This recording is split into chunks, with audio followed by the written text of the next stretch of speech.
शेख हसीना का बनवास अब खत्म होने वाला है। शेख हसीना भारत से बांग्लादेश वापस जाने वाली हैं।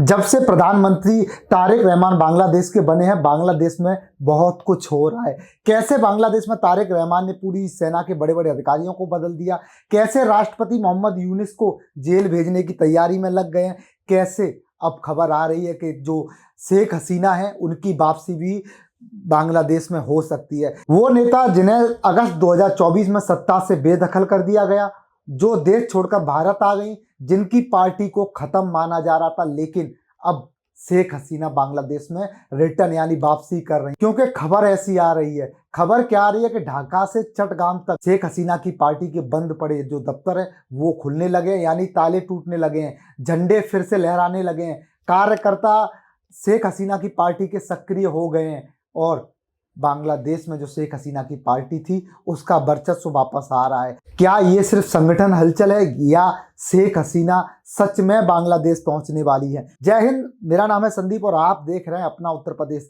देखिए इस वीडियो में कैसे बांग्लादेश में इस समय पूरा सियासी भूचाल मचा हुआ है। खत्म होगा शेख हसीना का वनवास, बांग्लादेश जाएगी वापस, तारिक रहमान के लिए कुर्बानी देगा भारत। वो नेता जिन्हें सत्ता से बेदखल कर दिया गया, जो अगस्त 2024 में देश छोड़कर भारत आ गई, जिनकी पार्टी को खत्म मान लिया गया, आज उसी पार्टी के दफ्तरों के ताले टूट रहे हैं। ढाका से लेकर चटगांव तक अचानक हलचल है। बंद पड़े कार्यालय खुल रहे हैं, झंडे फिर लहराने लगे हैं। क्या ये सिर्फ ताले खुल रहे हैं या सत्ता की वापसी की पटकथा लिखी जा रही है? क्या शेख हसीना का राजनीतिक वनवास खत्म होने वाला है या ये सिर्फ सियासी ताकत दिखाने की रणनीति है? आज हम बांग्लादेश की इस बड़ी हलचल की गहराई में जाएंगे, जहां ताले सिर्फ दफ्तरों के नहीं बल्कि राजनीतिक समीकरणों के भी खुलते दिख रहे हैं। सत्ता से बाहर लेकिन खेल खत्म नहीं। अगस्त 2024 में सत्ता से बाहर होने के बाद शेख हसीना भारत चली गई। उनकी पार्टी अवामी लीग पर राजनीतिक गतिविधियों को लेकर कड़े प्रतिबंध लगाए गए। हालिया चुनाव में पार्टी हिस्सा भी नहीं ले सकी। बहुतों ने मान लिया खेल खत्म, लेकिन राजनीति में खत्म शब्द अक्सर अस्थायी होता है। चुनाव के बाद अचानक तस्वीर बदलती दिख रही है। रिपोर्ट्स कह रहे हैं कि कई जिलों में बंद पड़े पार्टी कार्यालय खोले जा रहे हैं, कार्यकर्ता साफ सफाई कर रहे हैं, झंडे लगाए जा रहे हैं। कुछ जगहों पर टकराव और जवाबी कब्जे की घटनाएं भी सामने आई हैं। अब बड़ा सवाल, ये सब किसके इशारे पर? क्या ये जमीनी स्तर पर स्वतःस्फूर्त संगठनात्मक प्रतिक्रिया है या फिर किसी बड़े राजनीतिक समझौते का हिस्सा?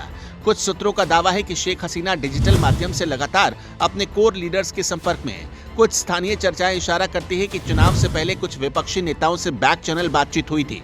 क्या सत्ता परिवर्तन के बाद नई राजनीतिक स्पेस बन रही है या फिर विपक्ष को संतुलन में रखने की रणनीति?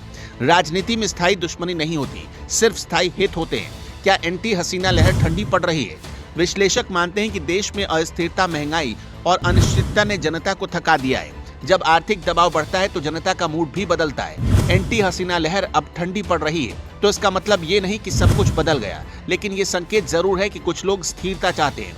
अवामी लीग अब खुद को मजबूत विपक्ष के रूप में पेश कर रही है। उनका तर्क है कि लोकतंत्र में एक संतुलित विपक्ष जरूरी है।